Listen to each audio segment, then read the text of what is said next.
Thanks for listening to the Red Treehouse, where I tell scary stories to keep you up at night. You can listen to the Red Treehouse on your favorite streaming platforms. Be sure to follow, like, and subscribe. Oh, and leave a 5-star review. And now, you can find the Red Treehouse on Patreon. Join the Red Treehouse community for as little as $3 per month and receive exclusive member benefits.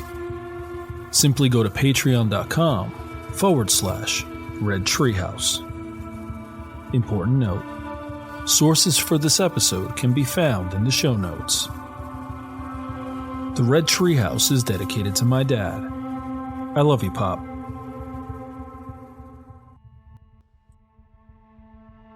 In this episode of the Red Treehouse, I'm going to read Frankenstein chapters 17 through 19. And as you may hear, it's thunderstorming while I'm recording, so you may hear claps of thunder and rain in the background. So sit back, turn down the lights, pull up the covers, and pay close attention as I read Frankenstein by Mary Shelley. I'm your host, Will. Welcome to the Red Treehouse.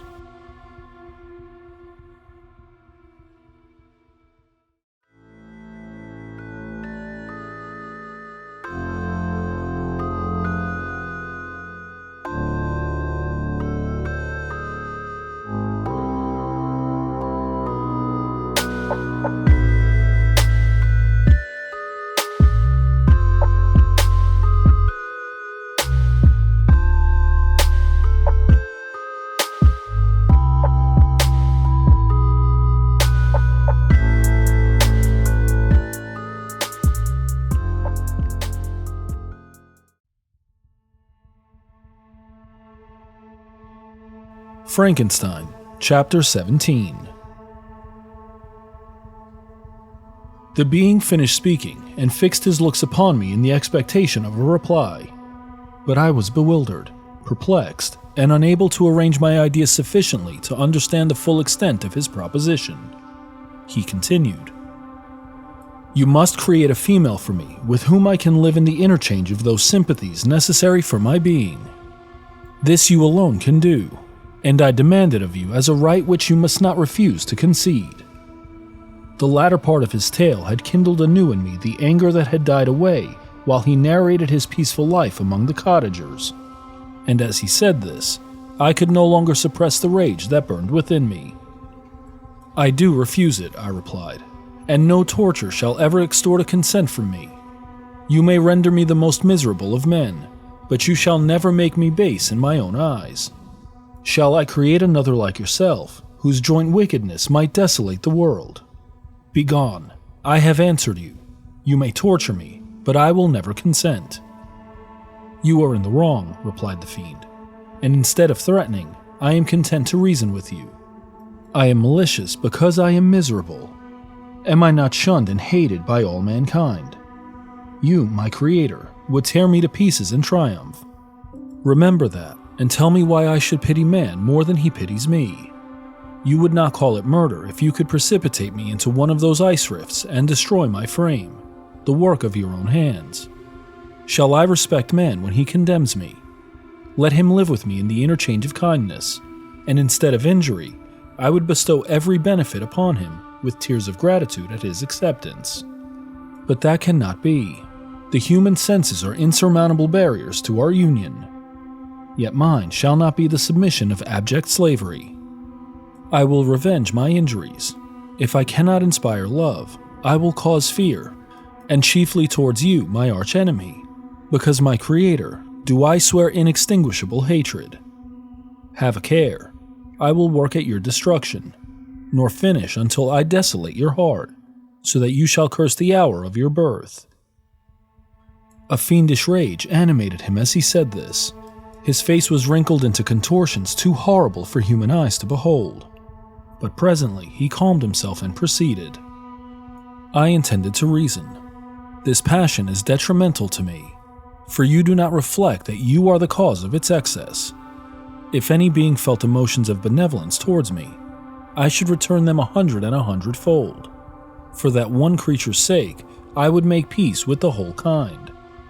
but I now indulge in dreams of bliss that cannot be realized. What I ask of you is reasonable and moderate. I demand a creature of another sex, but as hideous as myself.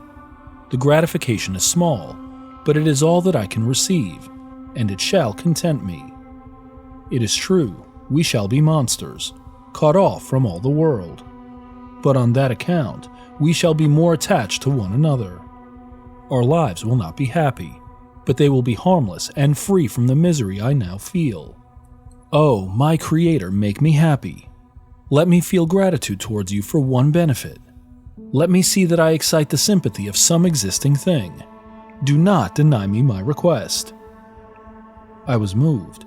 I shuddered when I thought of the possible consequences of my consent, but I felt that there was some justice in his argument. His tale and the feelings he now expressed proved him to be a creature of fine sensations.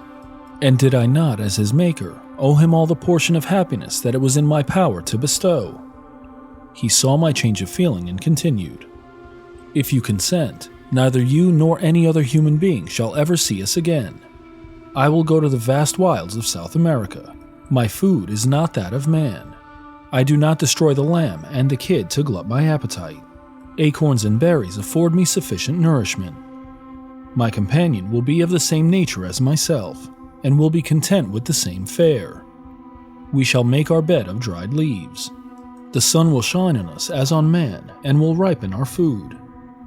The picture I present to you is peaceful and human, and you must feel that you could deny it only in the wantonness of power and cruelty. Pitiless as you have been towards me, I now see compassion in your eyes. Let me seize the favorable moment and persuade you to promise what I so ardently desire."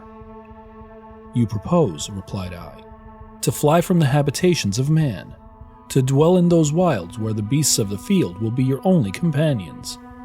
How can you, who long for the love and sympathy of man, persevere in this exile? You will return and again seek their kindness, and you will meet with their detestation.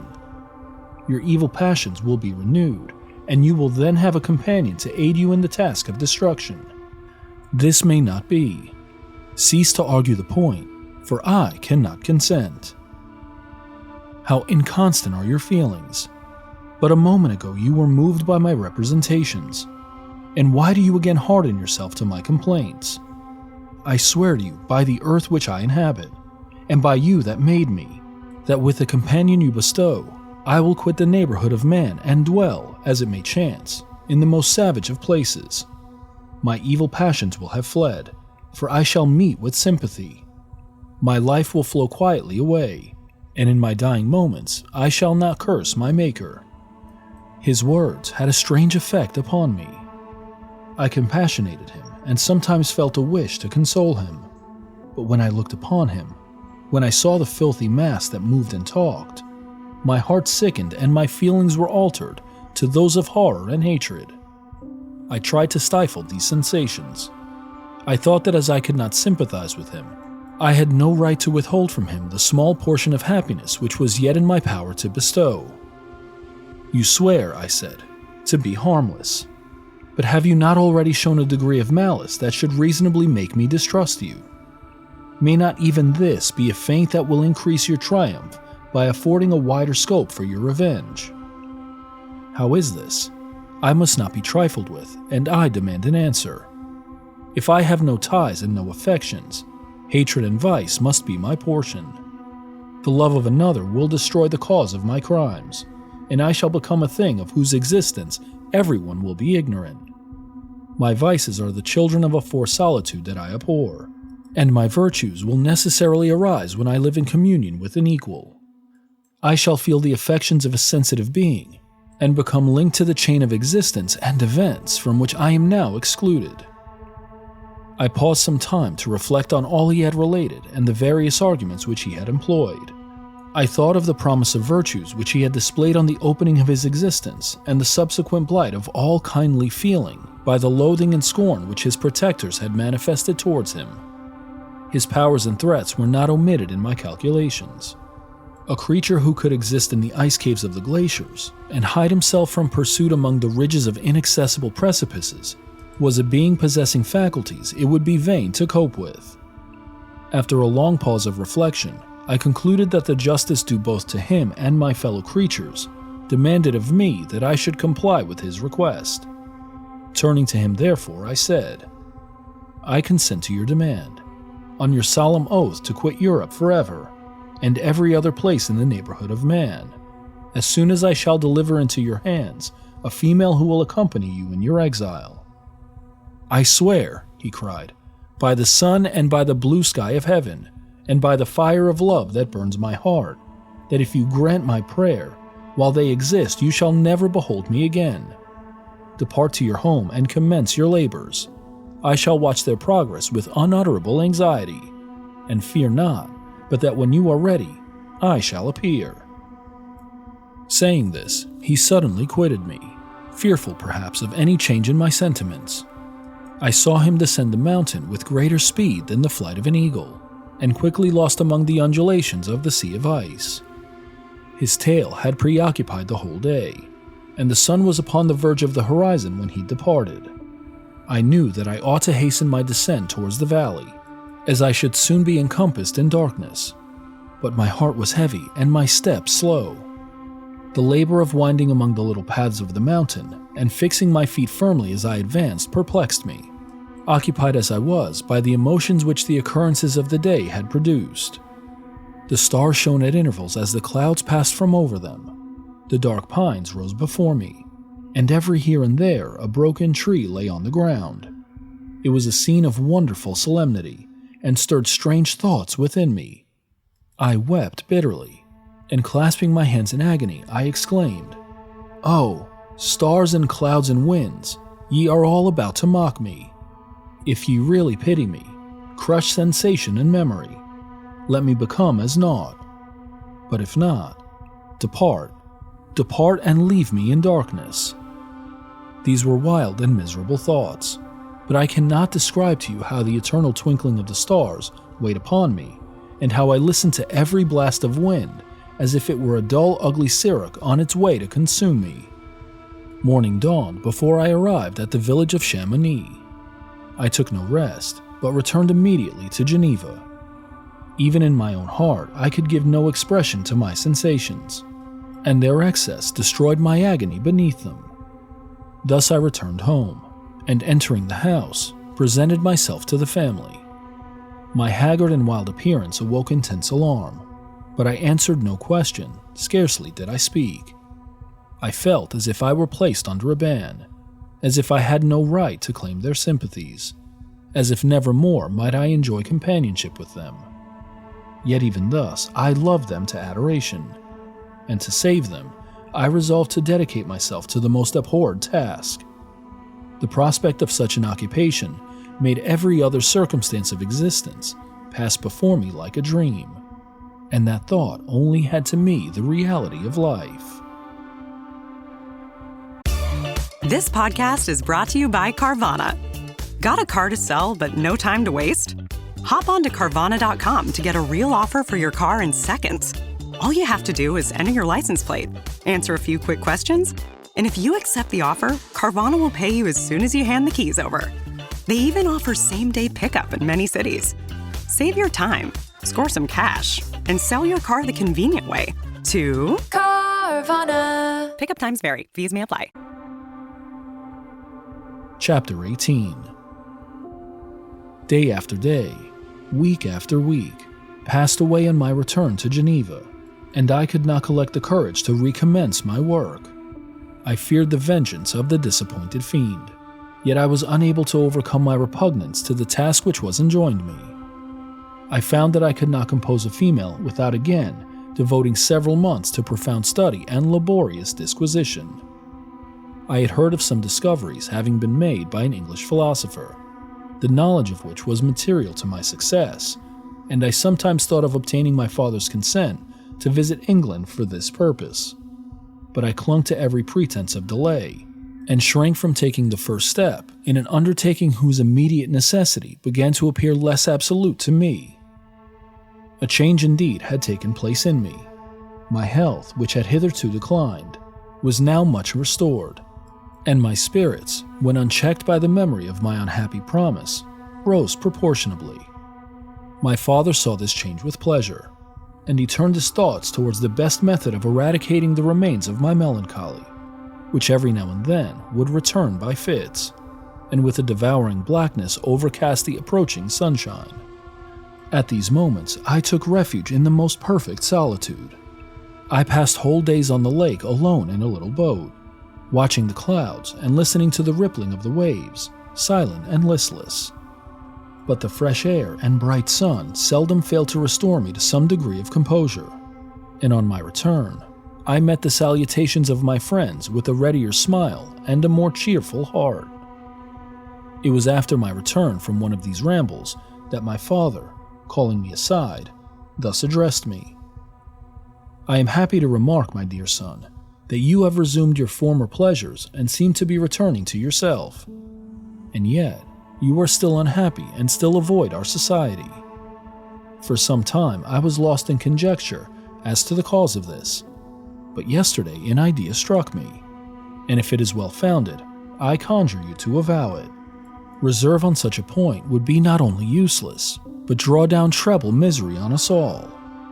I trembled violently at his exordium, and my father continued, "I confess, my son, that I have always looked forward to your marriage with our dear Elizabeth as the tie of our domestic comfort and the stay of my declining years. You were attached to each other from your earliest infancy. You studied together, and appeared in dispositions and tastes entirely suited to one another. But so blind is the experience of man that what I conceive to be the best assistance to my plan may have entirely destroyed it. You, perhaps, regard her as your sister, without any wish that she might become your wife. Nay, you may have met with another whom you may love, and considering yourself as bound in honor to Elizabeth, this struggle may occasion the poignant misery which you appear to feel. My dear father, reassure yourself. I love my cousin tenderly and sincerely. I never saw any woman who excited as Elizabeth does my warmest admiration and affection. My future hopes and prospects are entirely bound up in the expectation of our union. The expression of your sentiments on this subject, my dear Victor, gives me more pleasure than I have for some time experienced. If you feel thus, we shall assuredly be happy. However, present events may cast a gloom over us. But it is this gloom which appears to have taken so strong a hold of your mind that I wish to dissipate. Tell me, therefore, whether you object to an immediate solemnization of the marriage. We have been unfortunate, and recent events have drawn us from that everyday tranquility befitting my years and infirmities.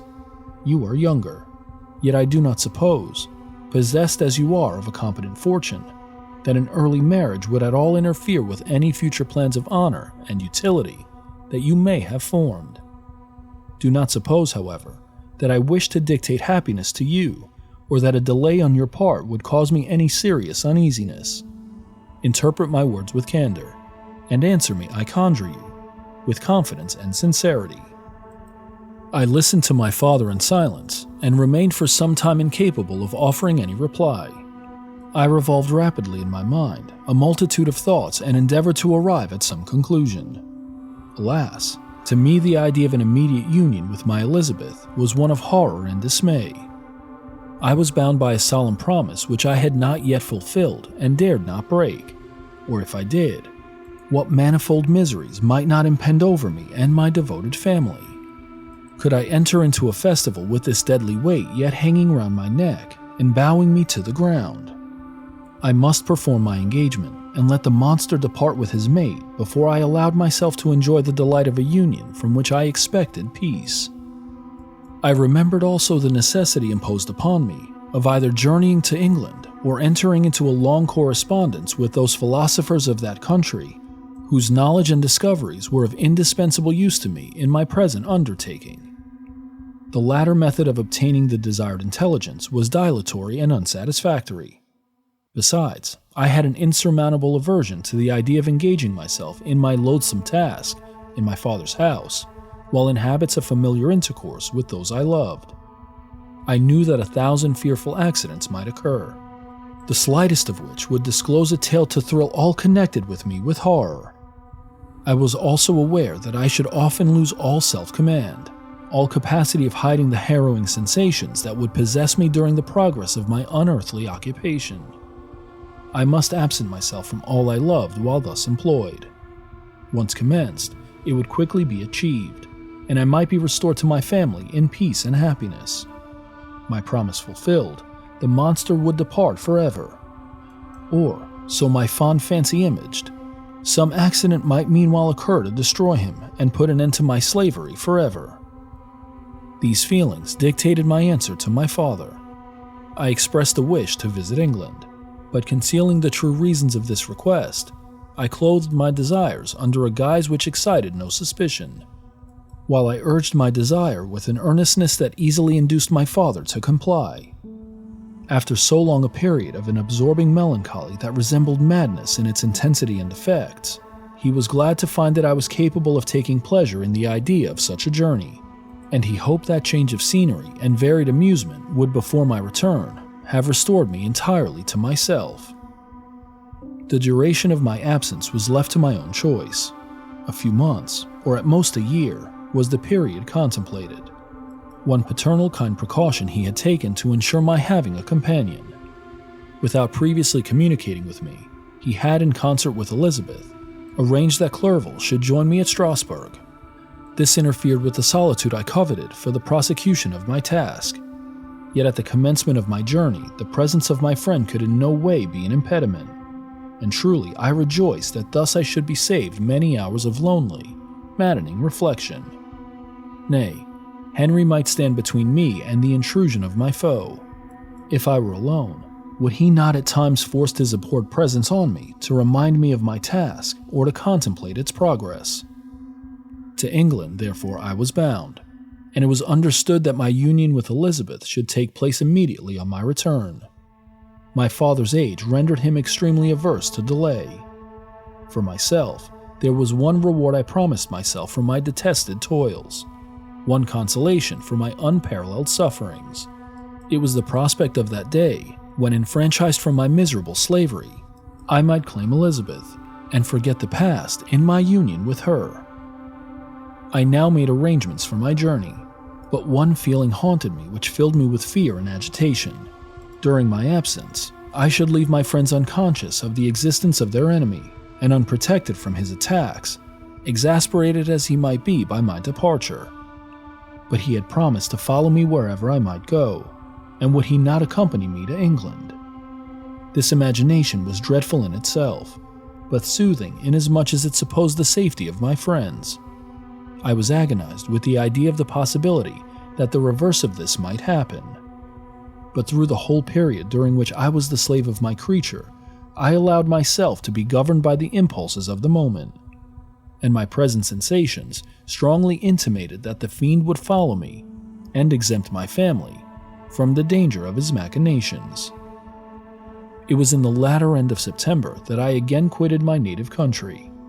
My journey had been my own suggestion, and Elizabeth therefore acquiesced, but she was filled with disquiet at the idea of my suffering, away from her, the inroads of misery and grief. It had been her care which provided me a companion in Clerval, and yet a man is blind to 1,000 minute circumstances which call forth a woman's sedulous attention. She longed to bid me hasten my return. 1,000 conflicting emotions rendered her mute as she bade me a tearful, silent farewell. I threw myself into the carriage that was to convey me away, hardly knowing whither I was going, and careless of what was passing around. I remembered only, and it was with a bitter anguish that I reflected on it, to order that my chemical instruments should be packed to go with me. Filled with dreary imaginations, I passed through many beautiful and majestic scenes, but my eyes were fixed and unobserving. I could only think of the bourne of my travels, and the work which was to occupy me whilst they endured. After some days spent in listless indolence, during which I traversed many leagues, I arrived at Strasbourg, where I waited 2 days for Clerval. He came. Alas, how great was the contrast between us! He was alive to every new scene, joyful when he saw the beauties of the setting sun, and more happy when he beheld it rise and recommence a new day.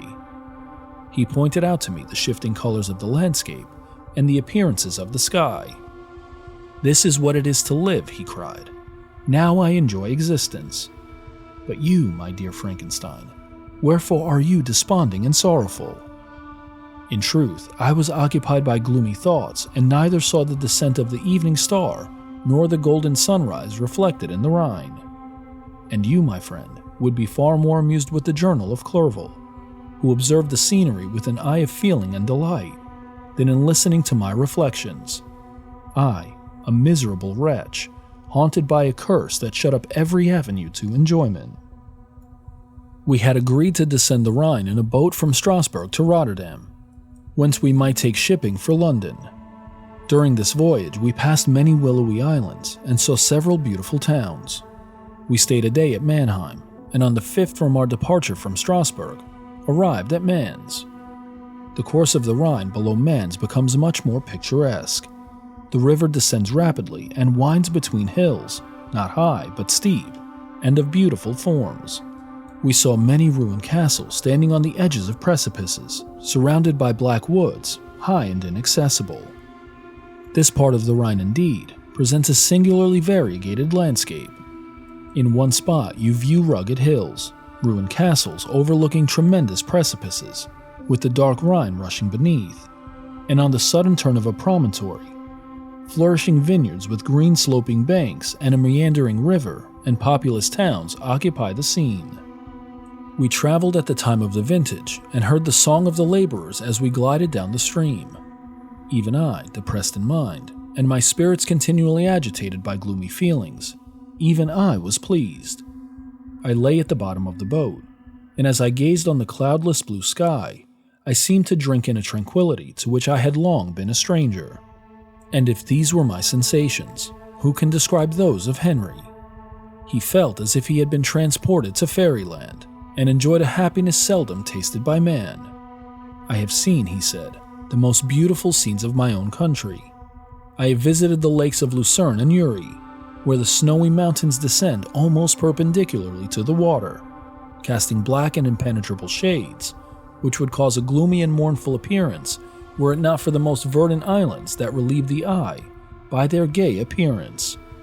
I have seen this lake agitated by a tempest, when the wind tore up whirlwinds of water and gave you an idea of what the waterspout must be on the great ocean, and the waves dashed with fury the base of the mountain, where the priest and his mistress were overwhelmed by an avalanche, and where their dying voices are still said to be heard amid the pauses of the nightly wind.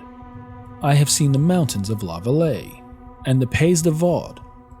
But this country, Victor, pleases me more than all those wonders. The mountains of Switzerland are more majestic and strange, but there is a charm in the banks of this divine river that I never before saw equaled.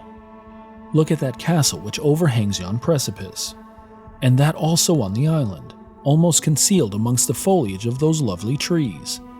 And now that group of laborers coming from among their vines, and that village half hid in the recess of the mountain.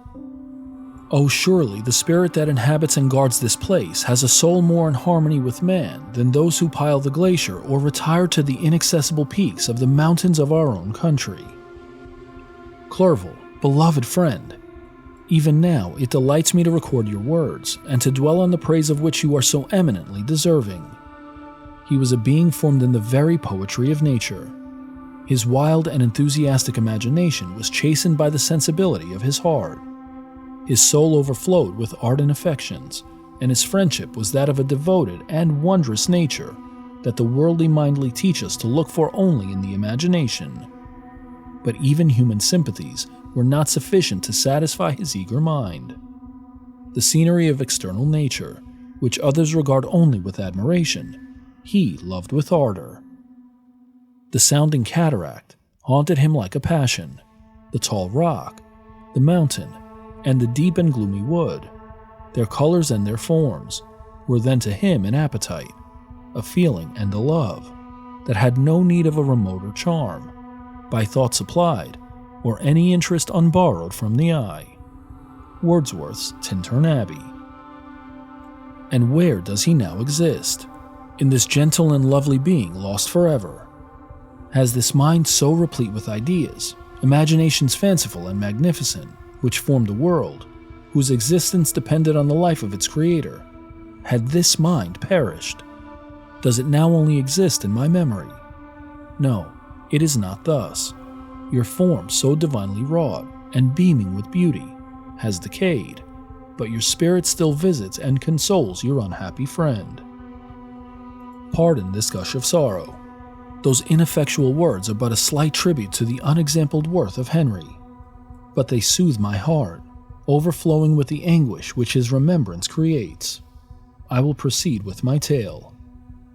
Beyond Cologne, we descended to the plains of Holland, and we resolved to post the remainder of our way, for the wind was contrary and the stream of the river was too gentle to aid us. Our journey here lost the interest arising from beautiful scenery, but we arrived in a few days at Rotterdam, whence we proceeded by sea to England. It was on a clear morning, in the latter days of December, that I first saw the white cliffs of Britain. The banks of the Thames presented a new scene. They were flat but fertile, and almost every town was marked by the remembrance of some story. We saw Tilbury Fort and remembered the Spanish Armada, Gravesend, Woolwich, and Greenwich, places which I had heard of even in my country. At length we saw the numerous steeples of London, St. Paul's towering above all, and the tower famed in English history. Chapter 19. London was our present point of rest. We determined to remain several months in this wonderful and celebrated city. Clerval desired the intercourse of the men of genius and talent who flourished at this time, but this was with me a secondary object. I was principally occupied with the means of obtaining the information necessary for the completion of my promise, and quickly availed myself of the letters of introduction that I had brought with me, addressed to the most distinguished natural philosophers. If this journey had taken place during my days of study and happiness, it would have afforded me inexpressible pleasure. But a blight had come over my existence, and I only visited these people for the sake of the information they might give me on the subject in which my interest was so terribly profound. Company was irksome to me. When alone, I could fill my mind with the sights of heaven and earth. The voice of Henry soothed me, and I could thus cheat myself into a transitory peace. But busy, uninteresting, joyous faces brought back despair to my heart. I saw an insurmountable barrier placed between me and my fellow men. This barrier was sealed with the blood of William and Justine, and to reflect on the events connected with those names filled my soul with anguish. But in Clerval I saw the image of my former self. He was inquisitive and anxious to gain experience and instruction. The difference of manners which he observed was to him an inexhaustible source of instruction and amusement. He was also pursuing an object he had long had in view. His design was to visit India, in the belief that he had in his knowledge of its various languages, and in the views he had taken of its society, the means of materially assisting the progress of European colonization and trade. In Britain only could he further the execution of his plan. He was forever busy, and the only check to his enjoyments was my sorrowful and dejected mind. I tried to conceal this as much as possible, that I might not debar him from the pleasures natural to one who was entering on a new scene of life, undisturbed by any care or bitter recollection. I often refused to accompany him, alleging another engagement, that I might remain alone. I now also began to collect the materials necessary for my new creation, and this was to me like the torture of single drops of water continually falling on the head. Every thought that was devoted to it was in extreme anguish, and every word that I spoke in allusion to it caused my lips to quiver and my heart to palpitate. After passing some months in London, we received a letter from a person in Scotland who had formerly been our visitor at Geneva. He mentioned the beauties of his native country and asked us if those were not sufficient allurements to induce us to prolong our journey as far north as Perth, where he resided. Clerval eagerly desired to accept this invitation, and I, although I abhorred society, wished to view again mountains and streams, and all the wondrous works with which nature adorns her chosen dwelling places. We had arrived in England at the beginning of October, and it was now February. We accordingly determined to commence our journey towards the north at the expiration of another month. In this expedition, we did not intend to follow the great road to Edinburgh, but to visit Windsor, Oxford, Matlock, and the Cumberland Lakes, resolving to arrive at the completion of this tour about the end of July. I packed up my chemical instruments and the materials I had collected, resolving to finish my labors in some obscure nook in the northern highlands of Scotland. We quitted London on the 27th of March and remained a few days at Windsor, rambling in its beautiful forest. This was a new scene to us mountaineers. The majestic oaks, the quantity of game, and the herds of stately deer were all novelties to us. From thence we proceeded to Oxford. As we entered this city, our minds were filled with the remembrance of the events that had been transacted there more than a century and a half before. It was here that Charles I had collected his forces. This city had remained faithful to him after the whole nation had forsaken his cause to join the standard of Parliament and liberty. The memory of that unfortunate king and his companions, the amiable Falkland, the insolent Goring, his queen and son, gave a peculiar interest to every part of the city which they might be supposed to have inhabited. The spirit of elder days found a dwelling here, and we delighted to trace its footsteps. If these feelings had not found an imaginary gratification, the appearance of the city had yet in itself sufficient beauty to obtain our admiration. The colleges are ancient and picturesque, the streets are almost magnificent, and the lovely Isis, which flows beside it through meadows, is spread forth into a placid expanse of waters, which reflects its majestic assemblage of towers and spires and domes, embosomed among aged trees. I enjoyed the scene, and yet my enjoyment was embittered both by the memory of the past and the anticipation of the future. I was formed for peaceful happiness. During my youthful days, discontent never visited my mind, and if I was ever overcome by ennui, the sight of what is beautiful in nature, or the study of what is excellent and sublime in the productions of man, could always interest my heart and communicate elasticity to my spirits. But I am a blasted tree. The bolt has entered my soul, and I felt then that I should survive to exhibit what I shall soon cease to be, a miserable spectacle of wrecked humanity, pitiable to others and intolerable to myself. We passed a considerable period at Oxford, rambling among its environs and endeavoring to identify every spot which might relate to the most animating epoch of English history. Our little voyages of discovery were often prolonged by the successive objects that presented themselves. We visited the tomb of the illustrious Hampden on the field on which that patriot fell.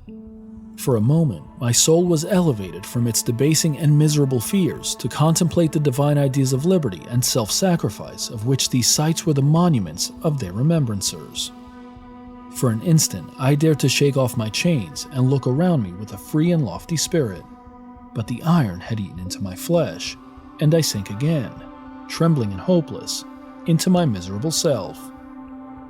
We left Oxford with regret and proceeded to Matlock, which was our next place of rest. The country in the neighboring of this village resembled, to a greater degree, the scenery of Switzerland. But everything is on a lower scale, and the green hills want the crown of distant white Alps which always attend on the piney mountains of my native country. We visited the wondrous cave and the little cabinets of natural history, where the curiosities are disposed in the same manner as in the collections at Servox and Chamonix. The latter name made me tremble when pronounced by Henry, and I hastened to quit Matlock, with which that terrible scene was thus associated. From Derby, still journeying northwards, we passed 2 months in Cumberland and Westmoreland. I could now almost fancy myself among the Swiss mountains. The little patches of snow which yet lingered on the northern sides of the mountains, the lakes, and the dashing of the rocky streams were all familiar and dear sights to me. Here also we made some acquaintances who almost contrived to cheat me into happiness. The delight of Clerval was proportionably greater than mine. His mind expanded in the company of men of talent, and he found in his own nature greater capacities and resources than he could have imagined himself to have possessed while he associated with his inferiors. I could pass my life here, said he to me, and among these mountains I should scarcely regret Switzerland and the Rhine. But he found that a traveler's life is one that includes much pain amidst its enjoyments. His feelings are forever on the stretch, and when he begins to sink into repose, he finds himself obliged to quit that on which he rests in pleasure for something new, which again engages his attention, and which also he forsakes for other novelties. We had scarcely visited the various lakes of Cumberland and Westmoreland, and conceived an affection for some of the inhabitants, when the period of our appointment with our Scotch friend approached, and we left them to travel on. For my own part, I was not sorry.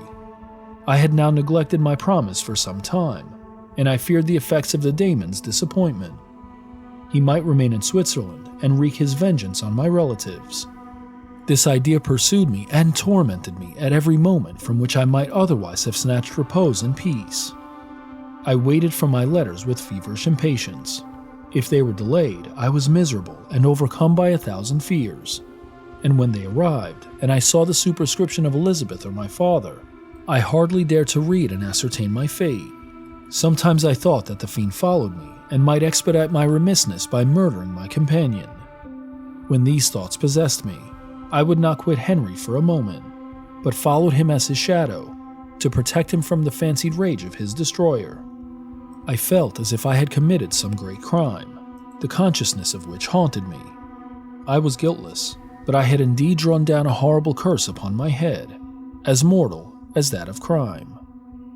I visited Edinburgh with languid eyes and mind, and yet that city might have interested the most unfortunate being. Clerval did not like it so well as Oxford, for the antiquity of the latter city was more pleasing to him. But the beauty and regularity of the new town of Edinburgh, its romantic castle and its environs, the most delightful in the world, Arthur's Seat, St. Bernard's Well, and the Pentland Hills, compensated him for the change and filled him with cheerfulness and admiration. But I was impatient to arrive at the termination of my journey. We left Edinburgh in a week, passing through Copar, St. Andrews, and along the banks of the Tay to Perth, where our friend expected us. But I was in no mood to laugh and talk with strangers, or enter into their feelings or plans with the good humor expected from a guest. And accordingly, I told Clerval that I wished to make the tour of Scotland alone. "Do you," said I, "enjoy yourself, and let this be our rendezvous. I may be absent a month or two, but do not interfere with my motions, I entreat you. Leave me to peace and solitude for a short time, and when I return, I hope it will be with a lighter heart, more congenial to your own temper."